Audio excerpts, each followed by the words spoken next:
Welcome back. I've been away for a minute, but I'm back and let's go to work. Okay.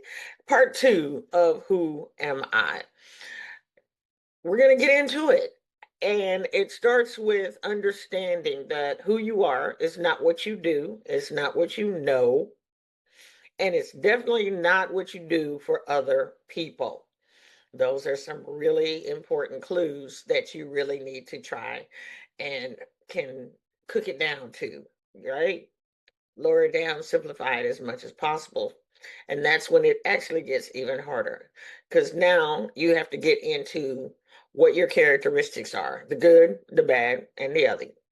And the ugly, what they are, be honest about what they are, and knowing what they are, you working on them. And that's also important in protecting your peace and making sure that you live the life that you are entitled to live, based on yourself and your choices. Absolutely. And no argument. If somebody says that, man, you're in a bad mood, you can agree if you're in a bad mood. Yeah, I'm in a bad mood. So, okay, moving on. Next.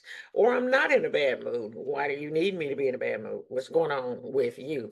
If someone is telling you about you and you have questions, that's the problem. That's when you get into arguments. And somebody says, well, you don't know who you are. You don't know. I mean, well, you don't know what you're talking about. Maybe, maybe not. I might know. And if I do know, then I know. And I'm not going to argue with you about that. If I don't know, I'll agree with you. You're right. I don't know. I'm not an expert at that area. No need to disturb your peace in that arena. Now, back to your characteristics and personality traits. Spend some time thinking about that, especially it's easier to do when you think of someone you love. A lot of people say, oh, I love myself. Oh, do you now? Do you even know yourself? You're in love with a stranger. That makes no sense. Really makes no sense. So, what you want to do is think about people that you do love and surprise yourself with what all you really know about them and the questions you can ask about the person that you love. You know them, you've watched them, you paid attention to them, and you have spent time around them. So spend some time and describe them. Talk about what they love and why you think they love that and what their favorite things are and why you think those are their favorite things. And you will be on the journey to answering those same questions for yourself.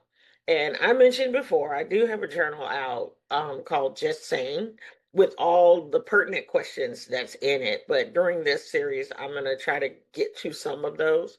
And the one is, one of my favorites is, what do you value? What is truly important to you? And why is that truly important to you? You might want to just start writing those down, what your values are and why they are your values. And then once you get them written down, put them in order and really look at them and see what they tell you about who you are, right? You know a person by what's important to them. Okay. All right, let's go. Let's get into it.